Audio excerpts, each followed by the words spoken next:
When we go through the dark night of the soul, when we're in despair or pain, have you heard someone say to you, it all happens for a reason?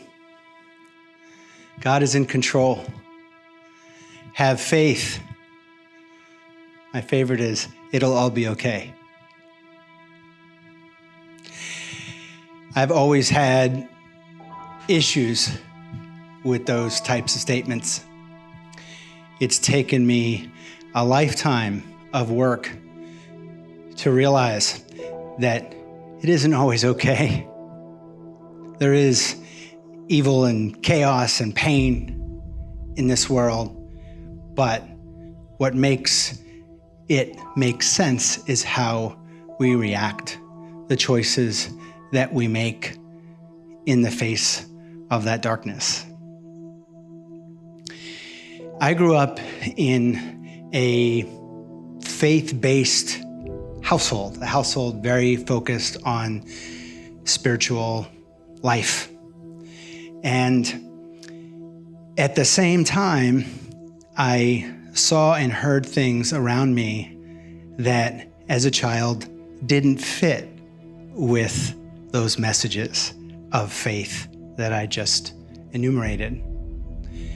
My mother was the eldest child of Holocaust survivors, and I heard many stories as a small child from my maternal grandparents about the horrors of seeing the loss of loved ones in the Holocaust. Graphic, horrible stories. My father was more reserved. He grew up in Colombia, on the streets to a significant degree. And he had an alcoholic, abusive father, my grandfather, who beat his older brother so senseless that he had brain damage his whole life. As an adult, speaking to my child self, I would say, your parents are processing their trauma. I didn't have that language, but I felt dissonance, and I ran away from the message of faith, of everything happens for a reason. My pendulum through into my 20s and 30s swung way to the other direction. I felt that I was the only person that I could trust, that I needed to control what was going on around me, that I controlled my destiny. And I self-qualified increasingly proudly, in the beginning embarrassingly, increasingly proudly, as an atheist for probably 15, 20 years. And on the surface, that strategy was working. When I was confronted with challenges, I fractured my neck when I was 20, I managed through it. I got through that pain. When I had my first company that I started as an entrepreneur go bankrupt, I was able to pick myself up again and start anew. I went to Harvard, I worked at Goldman Sachs, I stood on the stage at the NASDAQ and took a company public, had thousands of employees over time, hundreds of millions of revenue coming from the companies that I had started or run. Below the surface, that strategy wasn't working so great. I was not choosing to see the discarded relationships. I wasn't, in retrospect, the friend that I could and should have been on many occasions. I wasn't, in retrospect, the son that I could and should have been on many occasions. I wasn't, in retrospect, the sibling I could have been on many occasions. And I wasn't, in retrospect, the father that I could and should have been on many occasions. So the universe decided to teach me a serious lesson. On September 7th, 2015, I was arrested. I was in Colombia, in Bogotá, on my way back to the United States where I was based to be here for the Rosh Hashanah and Yom Kippur Jewish New Year holidays. I had been in Colombia inspecting a hotel property that I was invested in. And I was approached coming out of baggage claim in the airport there by a half dozen flak-jacketed police people. And the acronym on their jackets told me that they were the unit of the Colombian National Police responsible for anti-terrorism and anti-kidnapping initiatives. And as with many people of Colombian heritage, in our family, we've lost people in the civil war that's gone on there for 60 plus years to terrorist bombings, kidnapping. So at first I thought, my heart was in my throat and I thought a family member had been hurt or was in danger. It took me probably a half an hour or more to realize that I was being arrested. I was brought up, I wasn't handcuffed at that time. I was brought up to a holding room in the airport. And I was told that I was being held on an arrest warrant in the US. I subsequently learned that that warrant had to do with securities fraud and conspiracy to commit securities fraud, that I was accused of market manipulation related to a company, Kit Digital, that I had run a number of years prior, a public company. That's all I was told. I spent the first 8 days starting that night in Martires, which is a holding pit, effectively, in the suburbs of Bogotá. Dirt floor, a hole where one would defecate or urinate in, also a pipe above that hole that you would use to shower, about 30 or 40 men, many of whom were accused of violent crime. Right away, I was tagged within the first few hours of being there as a vaca gorda, which in Spanish means fat cow, which is somebody in prison that you can milk, that you can extort.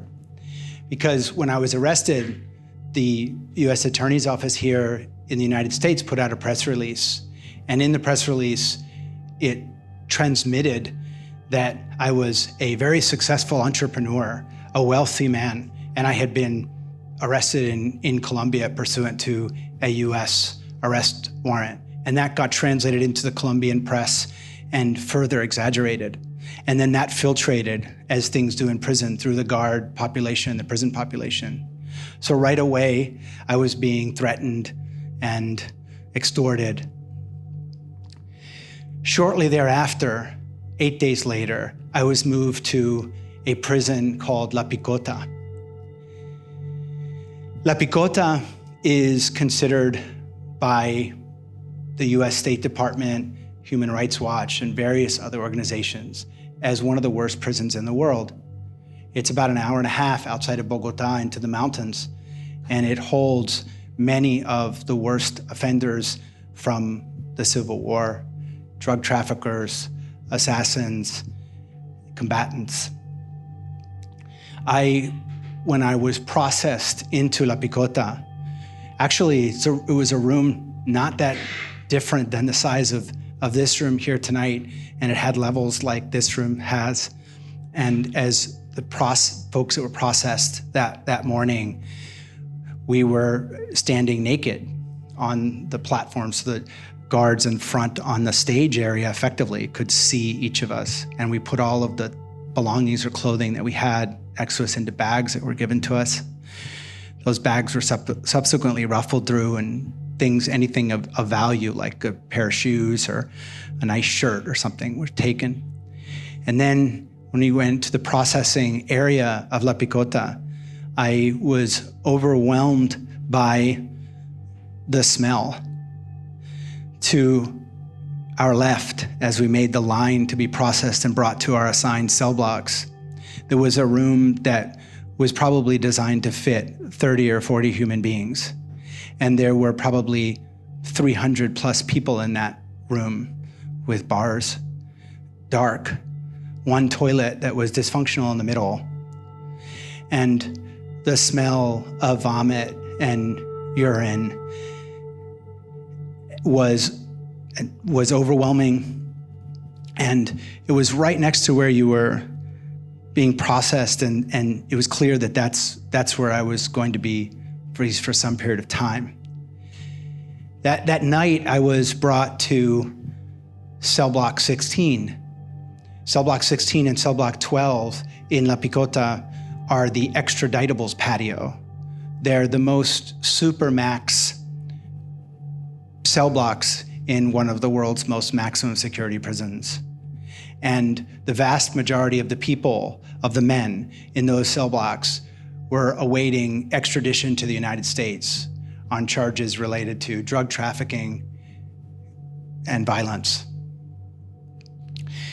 I was put in a cell with two men, about a 6 foot by maybe 8 foot cell, and there were 3 cement slabs. As the junior prisoner, without any contacts, I had to sleep on the top slab. One of my cellmates was accused of being a higher up in a cocaine trafficking operation between Colombia and Puerto Rico. And the other cellmate was a young man with braces and a ponytail. And he was an assassin. He was a sicario, and he was accused of around 25 murders. He was adamant that there were 2 of them that he was being falsely accused of. He was also a heroin addict, and the guards in the evening would come by and sell really anything you needed, drugs most prominently. And this cellmate would shoot up 4 or 5 nights a week. We would be shut in the cell at around 7 o'clock. By 10 or 11 o'clock at night, he had typically crashed from his manic episode. And there was a toilet in our cell. There was only running water at La Picota about maybe 20 or 30 minutes a day. So the toilet didn't flush, but he would typically afterwards end up vomiting and sleeping with his head in the toilet bowl. And I remember, as a man in my late 40s, I need to urinate a couple times a night, and I remember I would have to hold his ponytail and lift his unconscious head off to the side so I could pee in the urinal and then hope to God that he wouldn't wake up and put his head back. He, like many of the prisoners there in the block, were heavily armed. I was being threatened, and for my own security and also the security of my family from nearly the beginning of the time at La Picota. And in the beginning, we arranged through my family to make payments to guard members' families or to prisoners' families outside of the prison so I could stay safe. But it quickly became apparent that that was a slippery slope, and that if we kept doing that, it wouldn't end. So I started to resist the extortion. And that's when the attacks started.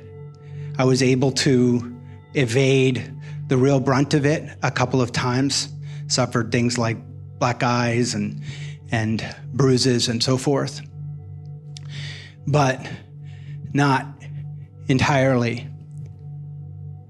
On the morning of Wednesday, October 14th, 2015, about 5 weeks into my time in Colombian prisons, I woke up and I immediately knew something was wrong in my cell. It was probably 5:30 in the morning. It was past the time we normally would have got the rap on the door for the morning count, and both of my cellmates were absent. I started to get down off of the slab that I was sleeping on. And as I was doing so, suddenly 4 men came into the cell. 3 all the way in, 1 near the door. Out of the corner of my eye, I could see that there was a guard right outside the door. "Get down," they said. So I got off of the slab, trembling. Get down on the ground. I got down on the ground, on my knees. And one of them put a knife from behind me to my throat. And at that point, when I realized what was happening, I had my first out-of-body experience. I saw myself on my knees, doing what I was being commanded to do. And I was so angry at myself. Coward, jerk your throat, move your head. Because I knew if I did that and I leaned forward and I did it hard enough that I would cut my throat. Coward, I was yelling at my own self. I didn't move my head or jerk my throat. And I don't know whether it was 5 minutes or 20 minutes later, but when it ended and I had done what I was commanded to do, I went up to the slab and I curled up in a ball. And again, I don't know how much time passed, maybe 20 or 30 minutes. And there was a rap on the door, and it was a guard who had been there, I guess, the whole time. And he was laughing, and he said, "Your visit's here, your lawyer's here, wake up, time to go downstairs." All in Spanish, of course. And I got up. I had missed the morning water, so I didn't have a chance to wash my face or wash out my mouth. And I felt dead. I felt like Walking Dead. And I walked with the guard, the same guard who had been outside of the cell, down the 9 stairs, 9 flights, down to the bottom, the decrepit visitor's room where you'd meet your lawyers and where occasionally you'd get family visits. And behind me, just a few paces behind me, was walking one of the man who had led the attack that morning. I got down to the visitor's room and I went to sit with my lawyer, one of my lawyers, Amanda Blaurock. And she had seen me come down and have been roughed up before, but she knew right away this was different. And I had no emotion. I felt like I was Walking Dead. And she just, as I sat down, started to cry. And the only thing I really remember about that conversation was begging her to help smuggle in something that I could kill myself with. So she said no. And after that, she went directly to the US Embassy. The US Embassy called the warden in the prison. The warden said that I should make a complaint to the judicial police in the prison. And I did, naively. The next day, my lawyer came back and we went down to that same visitor's room and we complained. I filed a complaint. I didn't name the names of the attackers. I wasn't so naive because I knew that being a snitch, or as they say in Spanish, a sapo, in prison is a death sentence. But I said I was being threatened and attacked and extorted, and I begged to be moved to a safer place in the prison. My family and lawyers in the United States were working very hard to get me back to the US so I could face charges here. But at that moment, the complaint was to the administration was solely just to be moved to a safe place where I could survive. The news that I had filed that complaint filtered back within a day, back to the cell block. Because in fact, at La Picota, the administration and the mafia that was the dominant mafia running that prison were working together. And I felt that I was probably in more danger than I'd been before. I happened to get a visit from my father just a couple of days later, that Saturday morning. And I told him, it was one of the hardest conversations of my life. I told him what had happened. I expressed to him that I wanted to kill myself. He, like Amanda said, that's not a choice. And when I went back up from that visit with my father to the cell block, again, I had the sense of dread. As I walked in, I was told there were about 80 men or so in cell block 16 alone. And almost all of them were gathered around the center cement space in the middle between the cells that surrounded it. And we had these hard linoleum plastic tables in the middle. And I was told to get on to one of the tables, to stand on one of the tables.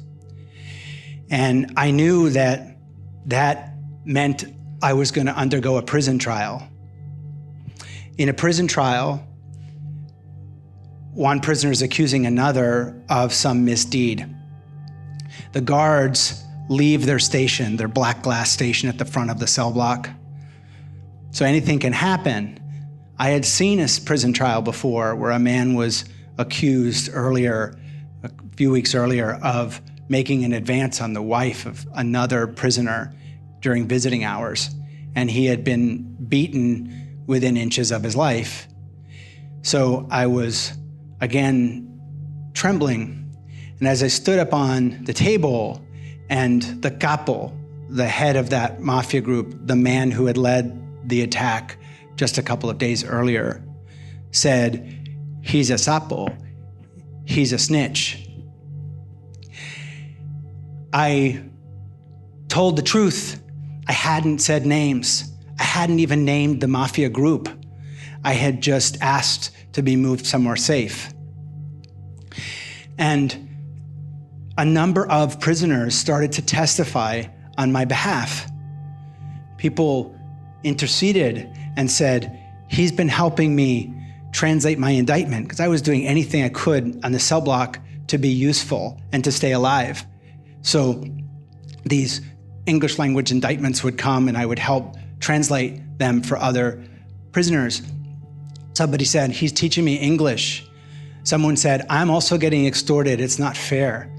And there were probably a half dozen different prisoners who spoke on my behalf. But I knew that it didn't matter because the prisoners that spoke on my behalf were esclavos in Colombian prison speak, slaves. They were at the bottom of the pyramid like me. They didn't have power of the capos or the lieutenants, the lugartenientes, who were armed and ran the prison. Then something changed. A man who ran the other mafia group, the one that was warring with the first one to control La Picota, very softly spoke in Spanish. He said, "Doesn't seem like this guy did anything wrong."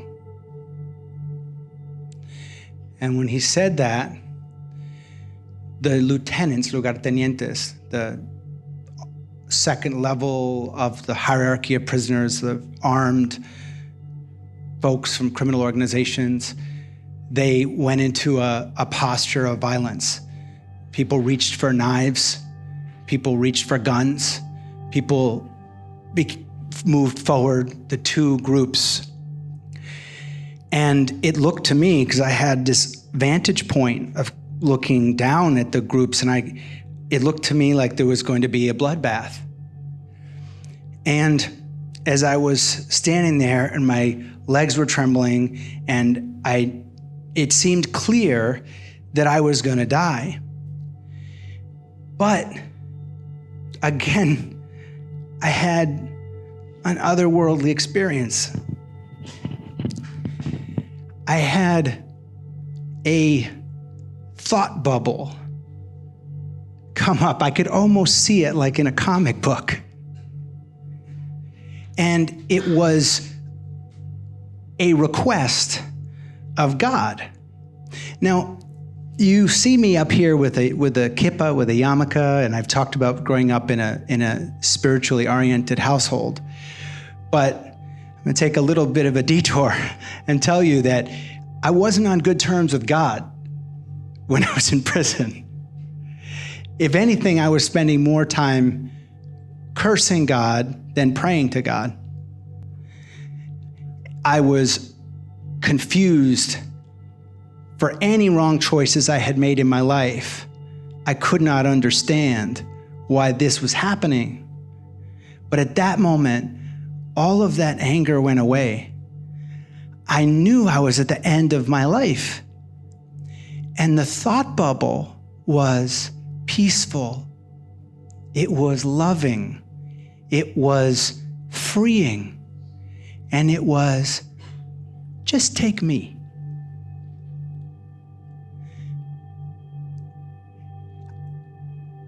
I was ready. I just didn't see any reason why other people had to go with me. For the first time in my life, I felt, in the oddest of moments, great dignity. I didn't feel like a coward. I didn't feel like a hero either. I wasn't talking to anybody else. I was talking to the universe. I was talking to God. I felt like the best human being that I'd ever been in that moment. And I meant it.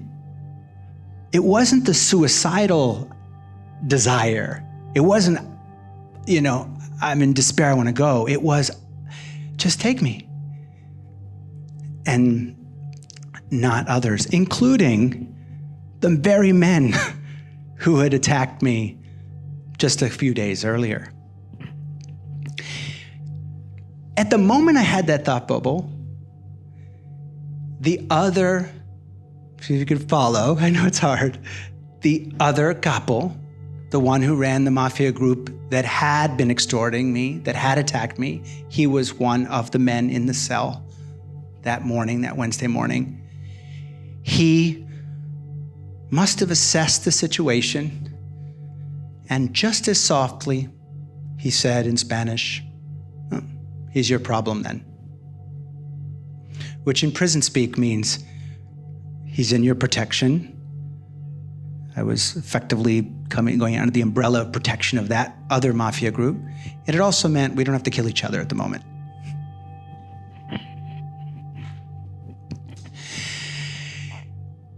I got off the table, and there was a part of me that wanted to run over and hug the man who had just saved my life or whatever he had done in his life. I'm not familiar with all of the charges against him and what he's done, nor do I know where he is today. And there was a part of me that wanted to run into my cell and hide. But instead, I flowed with that newfound feeling of choice and dignity.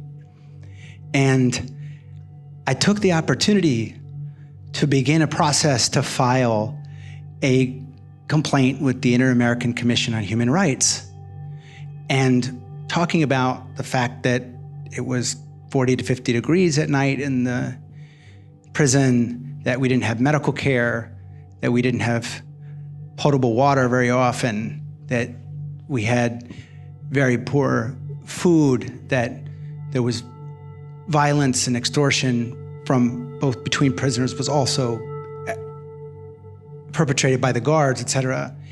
And as I literally sat down and wrote this letter enumerating these points, I felt again in touch with that feeling of dignity and choice in the face of darkness, light in the face of darkness. And of the 160 men that were in cell block 16 and 12, the adjacent extraditable cell blocks, almost all of them, over 150, signed that petition, which was subsequently accepted by the commission. And without going into a lot of detail, I know we have Q&A afterwards, we can talk about it if you like, the warden of that prison, many of the vice wardens and guards and so forth are today in prison and have been indicted in Colombia on these charges.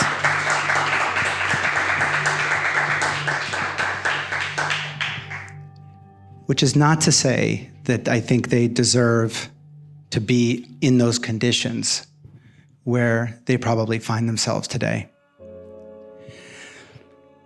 Thanks to the actions of my lawyers and my family and friends, ultimately, I was moved about a month later to another prison in Colombia, a safer place. It was called the Bunker. And the Bunker was, again, a supermax facility designed for about 10 prisoners that was literally underneath in the basement level of the Attorney General's office in Colombia, right across the street, actually, from the US Embassy, which of course is being in prison there, you didn't see or know, really. And as retribution, I was told by the warden involved at the Bunker for having spoken and been vocal about the conditions at La Picota, and for my own safety, I was placed in solitary confinement. And I was in a significantly smaller cell this time. This time, while the La Picota was often in darkness, in the Bunker, in my solitary cell, I was in perpetual light, literally. They kept these very bright fluorescent lights on 24 hours a day. There, the challenge was to not go crazy. And again, I made a choice. I'm not going to go crazy. There, I became more comfortable with the concept of talking to God.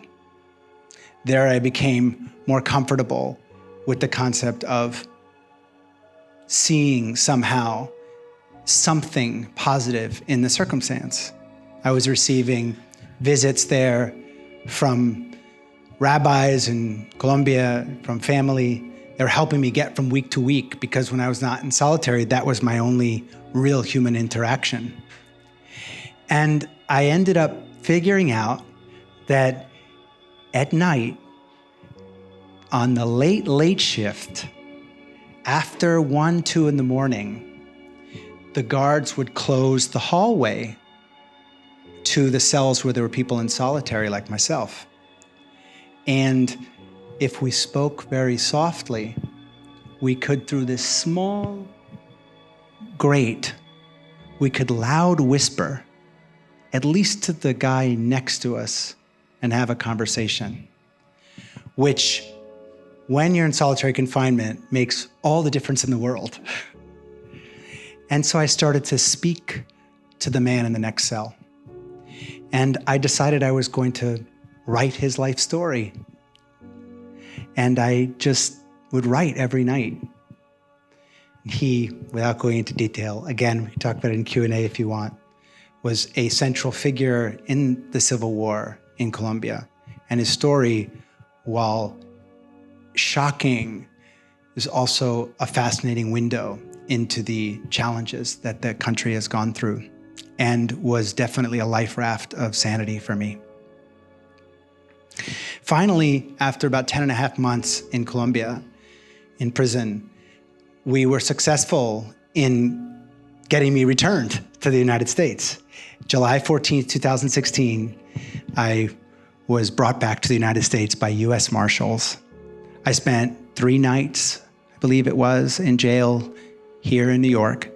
And on July 18th, 2016, I was released on bail. And I've been in that situation since. I've been fighting my legal case. I originally, well, let me say something first. I'm not here to litigate my case. I'm not here to prove to you that I'm innocent or even discuss the issues of innocence or guilt. I'm making that argumentation and taking all the steps that my lawyers and I feel make sense from a legal process perspective and from a human rights perspective in the courts where that action belongs. At the same time, I will tell you that this relationship with chaos, this relationship with darkness has fundamentally changed. I don't know what the ending of my story is going to be. But at each of the steps since I've come back, where I've had a choice to take a higher path, to be a whole and the best human being that I can be, that's what I've been choosing. Originally I was charged on 8 counts, 5 counts of securities fraud and 3 counts of conspiracy to commit securities fraud. And 5 of the 8 were dismissed or removed. And I was convicted by a jury on December 26, 2017 of 3 counts of conspiracy to commit securities fraud. And I had a choice at that time, because at the end of that trial, we thought we were going to win. My lawyers, we believed we were going to win. And we had to make a very difficult choice at the end, whether we were going to continue to call witnesses, because the government had used up almost all of the time allotted for the trial. And we made a very difficult choice not to call more witnesses on the defense side, because we were worried there was going to be a mistrial, that we were going to lose the jury and we'd have to start over again. And in retrospect, that was obviously a bad choice. In those days that followed, I went back into the deepest of darkness. And I remembered what it felt like to be in that other trial, in the prison trial. And if I could face that, then I could face this. And instead of giving up the fight, instead of killing myself, frequently been an option I've thought of along this journey, instead of railing against the world, I could just put my head down and continue the fight on the legal side. And on the personal side, I could choose to transform this into something positive. I started teaching at a school in Crown Heights.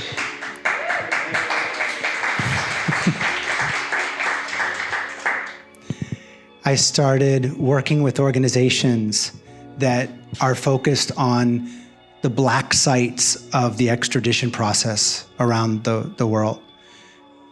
We don't realize as American citizens that even if you're an American citizen, if you're traveling and you're arrested abroad, many of your rights that you think you have go away. And at La Picota, I saw DEA, FBI, US attorneys and so forth interview other prisoners without reading the Miranda rights, without them understanding even really what was going on. There would be, in this context, in this country, constitutional violations. So I've been working on those issues. I've been working with Shelley Winner and others that are focused on working in prisons to provide vocational programs that are meaningful when you get out, that aren't the antiquated programs that exist and that I saw, teaching you how to knit, for example, or teaching you how to fix plumbing that is decades old, but instead working on things like coding, teaching computer programming, and other services that can actually allow people to come back and reintegrate successfully into society. My life has fundamentally changed. It's very likely I won't stand on a dais at the NASDAQ again. Financially, this has been a complete life restart. I have gone into a place of focusing on relationships like I never have before. Rabbis, friends, family, the understanding now of the priorities is completely different. Viktor Frankl said, between stimulus and response, there is a space. And in that space is the power to choose our response. And in our response is our growth and freedom. So, I am sure, even though with the lights I can only see the first few rows, I am sure that everyone in this room has gone through a dark night of the soul, is going through a dark night of the soul, will go through a dark night of the soul. Prison is an outward manifestation of it. It's, in a certain sense, I'm lucky. God forbid, I don't want to go back to prison, so please don't misunderstand that. But in a certain sense, I'm lucky in that that shocked my life into a certain different frame of reference. But we all have prisons of the mind that come through sickness, heartbreak, financial ruin, loss of loved ones, etc. And I'm not here to tell you it's all going to be all right. I don't know any of my story, and I don't think the Holocaust turned out that way. I'm not here to tell you, have faith. I'm not even here to tell you, Kippa notwithstanding, God runs the world. But I am here to tell you that even in the depths of darkness, on the doorstep of death, when everything feels lost, we have a choice. We control our response. We can choose the path of dignity and of wholeness. And I wish for everyone here, as I also continue to wish for myself on this journey, to always be clear about that and choose the higher path. Thank you.